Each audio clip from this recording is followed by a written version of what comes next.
Bismillahirrahmanirrahim. In this quick video, I'm going to talk about the British Columbia BC PNP draw that happened a few hours ago. But I might be uploading this video at a later time. So what happened was they selected about 79 people in that draw. But the thing that I want to discuss about BC PNP is that British Columbia is a beautiful province. It has the city of Vancouver, which is considered the most livable place in Canada in terms of winters. It has a better weather than Ontario as well.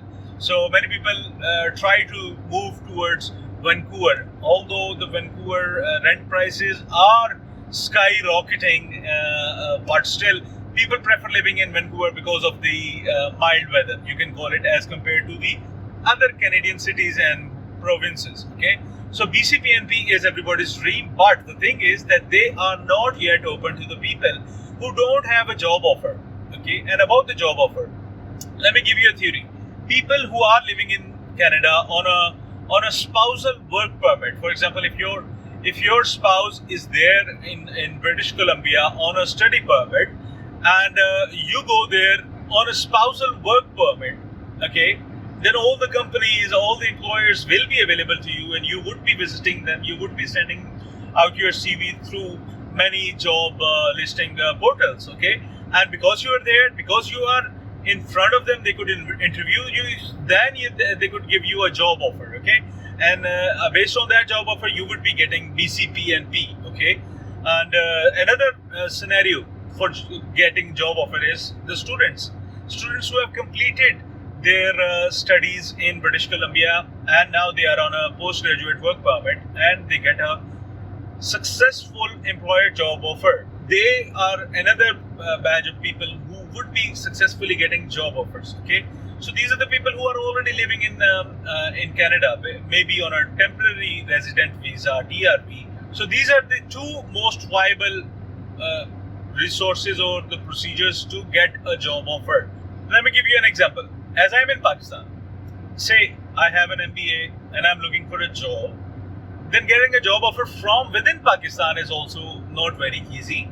Okay, and let alone people who are not able to find jobs in their home country and they're expecting to get a job offer in Canada through an employer. So this is too good to be true, right?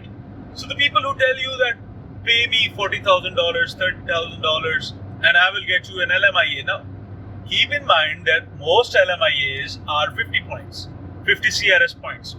The 200 points LMIA is for director level people, CEO level people, managing director level people. Okay, those people, they get 200 points, and other LMIAs, they only hold 50 CRS. So if your CRS is 350, 317, 319, 400 for that matter, what would that 50-point LMIA do to you? Nothing. You will go there, you will work there, and after attaining Canadian work experience, then your CRS will be at a certain level that you will be getting enough CRS in terms of attaining a PR. Okay, so LMIA is not a great thing for the people who are living outside of Canada. 99% people get themselves scammed. I should not be saying this, but consultants, they have their ways around it. They would tell you that because of the COVID lockdowns, we are not able to get your letter, or they would even give you a fake letter, or they would take your money and not return your calls. I mean, you never know. So people think about LMIA as a backdoor to Canadian immigration, and let me tell you that it is not. So if you are willing to pay somebody $30,000, $40,000 for getting an LMIA, then why don't you go there on a study visa? Why don't you pick up a course that is well suited to your needs?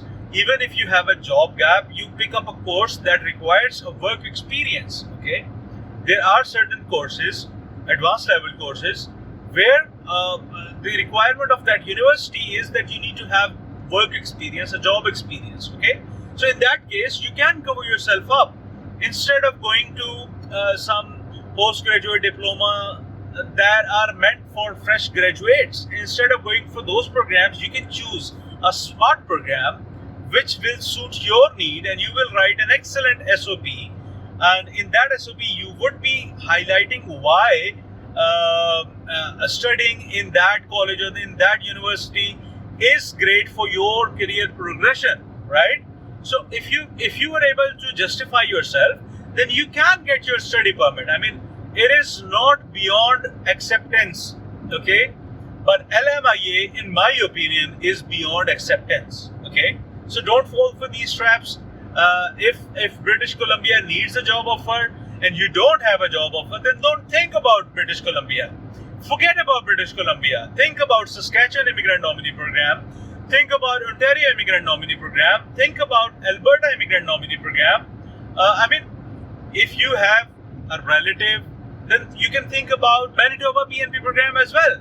And if nothing is working out for you, then start learning French. I mean, you know that learning French will open up more points than you can get through an LMIA. Like, you are willing to spend $20,000, $30,000, but you're not willing to put in the hard work hours to learn French. And we know that French could give you more points than getting an LMIA in your Express Entry profile, and you open plenty of doors, okay, if you know French. So French is always the first option for the people who are not able to get themselves through the door. Study is the second option, okay? If you cannot learn French, then study is your option. But LMIA, in my opinion, is never an option. You may disagree to me, okay, and I respect that, but the thing is that Canadian immigration is really not for everyone. So if you like British Columbia, it does not mean that you can go there on their PNP program. I mean, you can go through some other route, and at the end of the day, you can move to British Columbia if you like that place. But the thing is, going after an employer job offer, that is not a feasible way of doing things. Now, enough lecturing. I mean, you guys should know these things. I mean, am I telling you something that is out of the blue, that is not documented, that has not been told many times before on my channel, on other channels? I mean, people know these things, but they just want people. Sometimes they want other people to exploit them. Okay, so the purpose of this video is not to discourage anyone. Please, it is not to discourage anyone. But if you're going for an employer job offer, then I seriously think that you need to consider other ways of learning French, of researching. Sometimes people don't even know that they have a golden profile for Saskatchewan. I mean, Saskatchewan will not select you from EE pool. They would select you from their EOI pool on the SINP grade point. Okay, so people don't research about Saskatchewan, and they think that PNP is like a dream for some people. But if you research about Saskatchewan, then many people fit their profile, and those people, they are waiting for FSW, they are waiting for some miraculous PNP program, but they are not researching about SINP. So researching is the first thing, French is the second thing, and study visa is the third thing. If you think that you can never go through Express Entry or the PNP programs that I just listed, okay? Don't think about the other PNP programs like Atlantic or Rural. Those are all based on job offers or you being in Canada. So the thing is that don't go after those programs. Just go after the legit PNP programs that are only two, in my opinion, Saskatchewan and Ontario. Other PNP programs like Nova Scotia, like Alberta, like Prince Edward Island, they all depend on luck, your luck. Okay, they don't really depend on your merit or how good you can score. They depend on luck. Okay, so if you're lucky, you could get through. You don't need to worry about it. But think about Saskatchewan, think about Ontario if you're thinking about PNP programs. This is Iftikhar, and I don't want to lecture you anymore.